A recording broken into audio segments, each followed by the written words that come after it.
Hello guys, আবার এসে গেলাম একটা নতুন ভিডিও নিয়ে।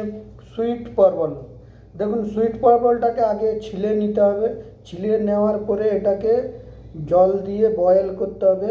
বয়েল করার জন্য আমি বসিয়ে দিয়েছিলাম। বয়েল হয়ে যাওয়ার পরেই আমি এতে চিনি দিয়ে সুগার বানিয়ে মিষ্টি পটল বানিয়ে নিলাম।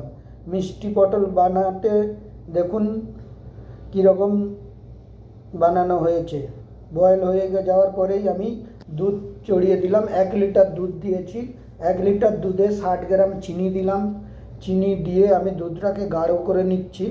আর গাঢ় করার সাথে সাথে এতে একটু সামান্য আমি ভিনিগার দিলাম।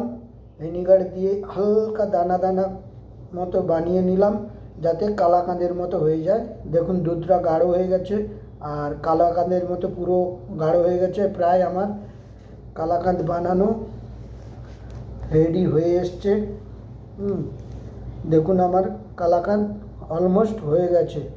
এবারে আমি ড্রাই ফ্রুটগুলোকে কেটে নিয়েছি। কাজু, পেস্তা, বাদাম কেটে সেই কালাকাঁদের মধ্যে আমি মিক্স করে দিলাম।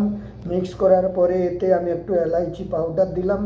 এলাইচি পাউডার দিয়ে আমি এটাকে আবার মিক্স করে নিচ্ছি। মিক্স করার পরে আমি যে পটলগুলো বয়েল করেছিলাম, সুইট পটল, সুইট চিনি দিয়ে বয়েল করেছি, চিনি রসে করার পরে আমি এটাতে ভরে দিচ্ছি। দেখুন কেমন করে ভরছি। আপনারা বাড়িতেও এইরকম বানাতে পারবেন যে কোনো সময়। দেখুন কেমন হয়েছে।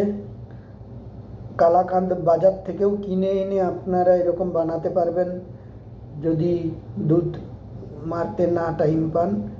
দেখুন সুইট পটল চাইলে আপনারাও ট্রাই করতে পারেন।